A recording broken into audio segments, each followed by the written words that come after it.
প্ৰতিভাৱান কণ্ঠশিল্পী ৰীনা ৰাভাদেৱীৰ উদ্যোগত ৰমজান মাহৰ ৰোজা উপলক্ষে মহানগৰীৰ দিছপুৰ ৰাজধানী মছজিদ চৌহদত একাংশ লোকৰ মাজত ফল-মূল বিতৰণ কৰে।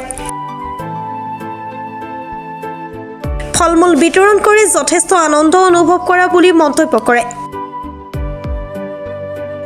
লগতে শিল্পীগৰাকীয়ে সকলোলৈকে পবিত্ৰ ৰমজান মাহৰ শুভেচ্ছা জ্ঞাপন কৰে।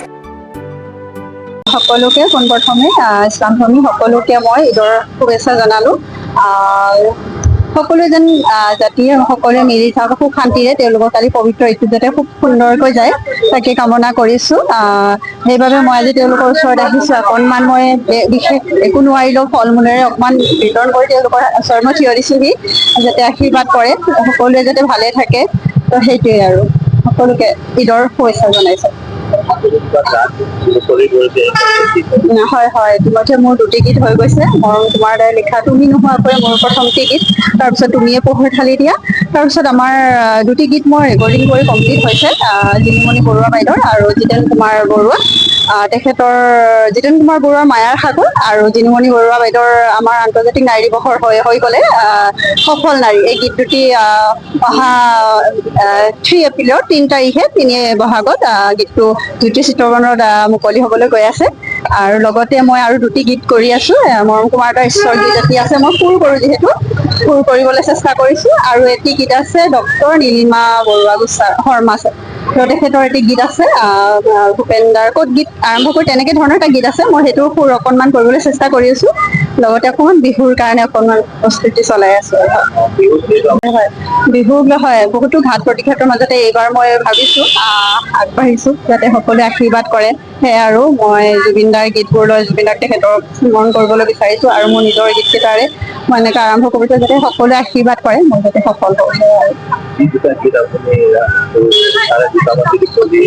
হয় হয় হয়, মোৰ প্ৰথমটো গীত যিহেতু তুমি নোহোৱাকৈ মোক সকলোৱে তুমি নোহোৱাকৈ ৰীনা ৰাভাদেৱীৰ গীতটো জানে তেখেতে শুনিব সকলোকে কৈছোঁ।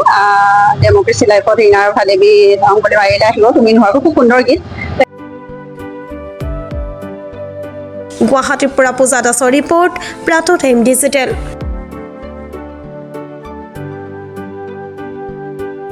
শদিয়াৰ পৰা ধুবুৰীলৈ, বৰাকৰ পৰা ব্ৰহ্মপুত্ৰলৈ সকলোৰে মাজত চিনাকি এটা নাম প্ৰাতঃ টাইম। থলুৱা ভাষা, কৃষ্টি আৰু সত্য বাতৰিৰ আধাৰত প্ৰতিষ্ঠিত খবৰ প্ৰাতঃ টাইমৰ প্ৰতিটো বা বাতৰি পুংখানুপুংখভাৱে চাবলৈ Facebook, YouTube, website, Twitter, Instagram আৰু ব্লগাৰ পেজত লাইক আৰু ফ'ল' কৰক। ধন্যবাদ। অসমৰ সংবাদ জগতখনৰ বাবে এক সুখৰ খবৰ। আপোচবিহীন ৰাইজৰ কণ্ঠ সাপ্তাহিক কবচ পুনৰ এবাৰ অসমৰ ৰাইজৰ মাজলৈ।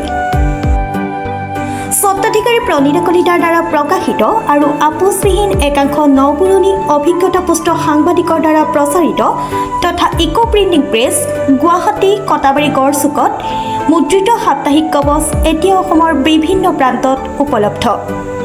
আমাৰ ঠিকনা মুখ্য কাৰ্যালয় অসম ফৰেষ্ট স্কুল, হৰি মন্দিৰ পথ, গুৱাহাটী আৰু উপ কাৰ্যালয় Kalita market, Bijoynagar, Kamrup, Assam. Mobile number হৈছে 9435114666 7002472813। আমাৰ ইমেইল আইডি হৈছে kobos2025@gmail.com।